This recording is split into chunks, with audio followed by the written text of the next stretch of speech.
Ninth students poem for The Lake Isle of Innisfree written by William Butler Yeats. Some people pronounce this that isle. This is not a isle. S is silent here. This is called a isle. Isle is a correct pronunciation of this. What is the meaning of island? Island क्या है? ऐसी जगह जो चारों तरफ से पानी से घिरी हो उसे आइलैंड कहते हैं। यहाँ पर पोएट्स ये बता रहा है कि द लेक आइले ऑफ इनिस्फरी, वो इनिस्फरी के आइले में जाएगा क्योंकि उसे शहरी जीवन से वो बोर हो चुका है। शहर में वो शोर शराबा और पीस है नहीं, इसलिए वो पीस और सुख शांति हासिल करने के लिए लेक आइले ऑफ इनिस्फरी जाएगा। इस पोएम में वो यही बता रहा है। ये पोएम लिखी है विलियम बटलर ईट्स ने। इसका फर्स्ट स्टैंजा हम शुरू करते हैं। I will arise and go now and go to the Innisfree and a small cabin build there of clay and wattles made 9 rows will I have there, a hive for the honey bee, and live alone in the bee loud glade। Poet यहाँ बता रहा है कि आई will arise, मैं उठूँगा अभी और कहाँ जाऊँगा, Innisfree island, and a small cabin, वहाँ पे एक कैबिन बनाऊँगा, एक झोपड़ी बनाऊँगा, बुल्ड देयर ऑफ किले, किले का मीन्स होता है मिट्टी से, और बैटल्स, बैटल्स होता है घास फूस की झोपड़ी से बनाऊँगा मैं। बैटल्स मीन्स होती है घास, इसका भी अर्थ बताऊँगा आपको मैं। अपना घर कैसा बनाएगा, किले से और बैटल से। 9 बीन्स की रो, 9 राजमे की पंक्तियाँ अर्थात लाइनें बनाएगा, वहाँ पर बगीचा नुमा बनाएगा अपने वहाँ पर खाने पीने के लिए। I have their and hive for a honey bee, hive means होता है छत्ता, मधुमक्खियों का छत्ता भी बनाएगा वहाँ पर वो। And live alone in the be glad, and live alone in the be loud glad, जो रास्ता होता है उस पर वो सुनेगा मधुमक्खियों की भिनभिनाहट, जिसमें अपने रास्ते में उसको महसूस करेगा, उसका आनंद लेगा और उसको शांति मिलेगी।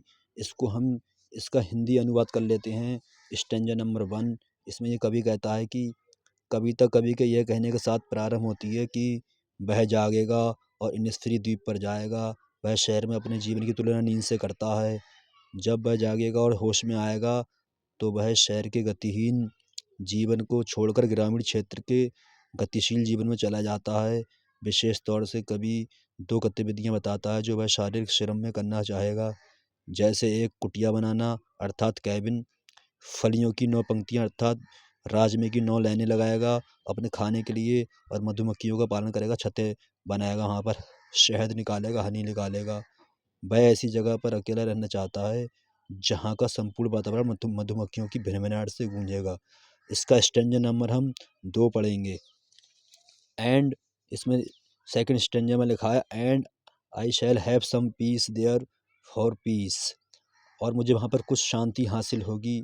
कम dropping slow dropping from the veils, मुझे वहाँ पर शांति हासिल होगी ताकि वो वहाँ पर, वेल्स का मीन्स यहाँ पे क्या होता है ये देखिए, वेल्स मीन्स होता है घूंघट, जैसे पर्दे से शांति आती है सुबह सुबह में, जैसे सुबह आती है हल्की हल्की मॉर्निंग होती है, ऐसे उसको शांति मिलेगी वहाँ पर।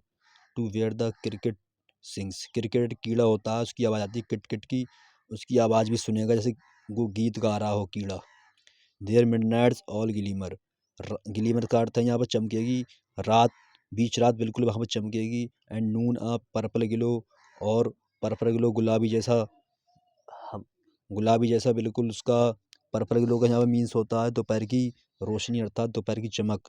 नून मीन्स होता है दोपहर, उसकी चमक पर्पल ग्लो करेगी, दोपहर चमकेगी पर्पल टाइप में कलर में। And evening full of the linnets being, linnets एक पक्षी होता है, उसके उड़ने के पंखों की आवाज़ आएगी, कब आएगी, इवनिंग में, शाम को। द नेक्स्ट, इसमें ये कभी बताना चाहता है हिंदी अनुवाद में, इसका हिंदी अनुवाद देखते हैं। स्टैंजा नंबर 2 में ये कवि कहना चाहता है कि इसकी व्याख्या करता है कवि की, इस पद्यांश में कवि कहता है कि इनिस्फरी के द्वीप पर उसका जीवन शांति में होगा। वह विशेष रूप से उस शांति को प्रातः काल के समय से जोड़ता है। शांति उसके पास उसी प्रकार से आएगी जैसे कि सुबह आती है, और वह झींगुरों की चहचहाट से जागेगा अर्थात क्रिकेट कीड़े की चहचहाट जागेगा। वह सुबह की तुलना उस महिला से करता है जिसने घूंघट किया हुआ है। इसका तात्पर्य है कि जब सूरज उगता है तो वह सुबह अपना अंधकार में घूंघट गिराती है और इनिस्फीरी के ग्रामीण क्षेत्रों में शांति लेकर आती है।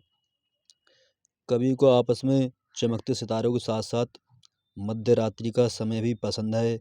उसे शाम की तरह दोपहर भी पसंद है, जो लिनेट पक्षी के सुरीले संगीत की आवाज़ों से गूंजित है।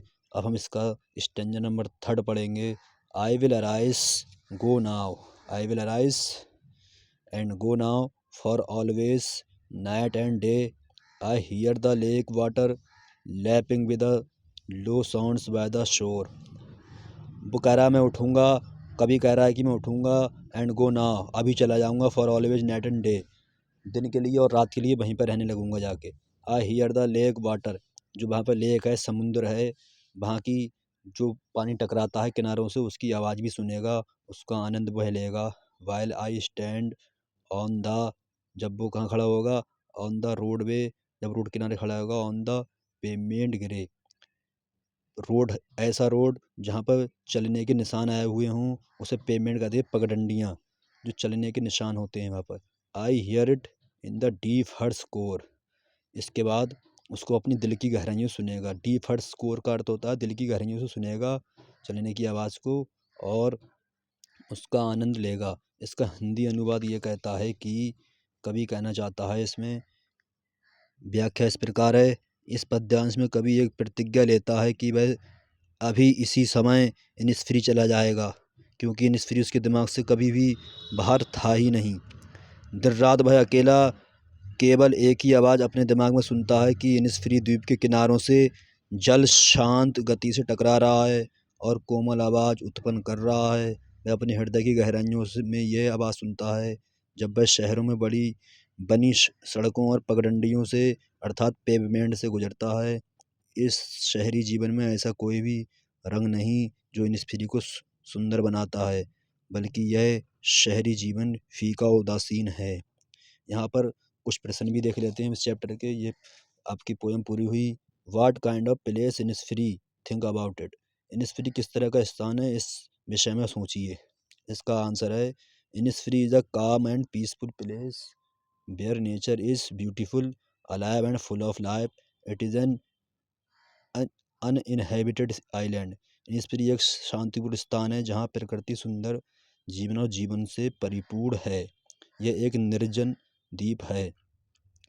इसमें क्वेश्चन फर्स्ट पार्ट है, the 3 things the poet wants to do when he goes back there. 3 कार्य जो कभी वहाँ वापस जाने पर करना चाहता है। The 3 things the poet wants to do in Innisfree are, first a वाला, build a small cabin of clay and battles fences to live। रहने के लिए एक कैबिन बनाएगा, वह रहने के लिए मिट्टी और लकड़ियों की एक छोटी सी झोपड़ी बनाएगा। दूसरा है प्लांट 9 rows of beans, फलियों की 9 पंक्तियाँ अर्थात लाइनें लगाएगा खाने पीने के लिए। C install a beehive to breed bees, मधुमक्खियों के लिए एक छत्ता लगाएगा। सेकंड क्वेश्चन इसमें है when he hears and sees there and its effect on him। Stanza second से लिया गया है इसको। वह वहाँ क्या देखता है और उस पर क्या प्रभाव पड़ता है।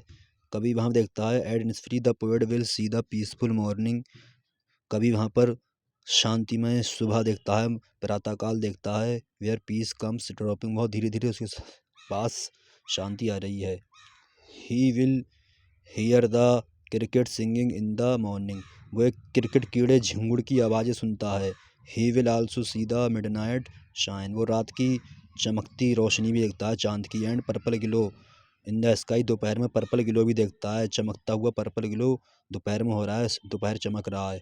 He will also hear the flight of the linnet birds, linnet birds की आवाज़ भी सुनता है। इन द इवनिंग, उसका आनंद लेता है, वो गीत गाती है। All these thing make him peaceful and joyful. Innisfree में कभी एक शांतिपूर्ण सुबह देखेगा जहाँ शांति धीरे धीरे आती है। वह प्रातः झींगरों के संगीत की आवाज़ सुनेगा, वह अर्धरात्रि की चमक और आसमान की बैगनी चमक देखेगा, वह शाम के समय लीनट पक्षी के उड़ने की आवाज़ भी सुनेगा। यह सभी चीज़ें उसे शांति और आनंद प्रदान करेंगी। थर्ड है इसका क्वेश्चन, फर्स्ट का part third, what he hears in his hard core even when he is far away from Innisfree stanza third से लिया गया है।